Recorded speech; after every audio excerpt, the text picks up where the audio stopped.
We all know change is difficult and hence we resist it. However, the fact of the matter is, for every progress, change is essential. Point to note here is that every change is triggered either by a problem or by an opportunity. Today, let me share with you 4 steps which may help you for any changes you want to make in your personal or professional life.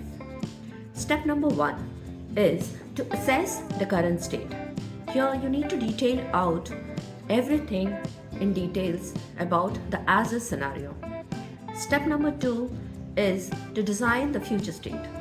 Here you detail out what you visualize as the future state to be like, the to be state.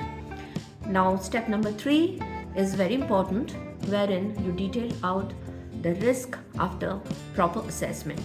Here in the risk register, you are not only identifying the risks in the current state, you are also going to find out what risks may happen when you move to the future state. Also, don't forget about the risks that you may find while you are planning for the transition and during the transition. Also, during the risk assessment, if you have any mitigation plans or contingency plans, detail those out as well. And the last step, the 4th step, is to define the change strategy, which is very, very important.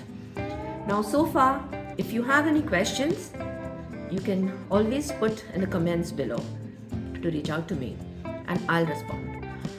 And now, to take it further, I will create another video. So see you next time.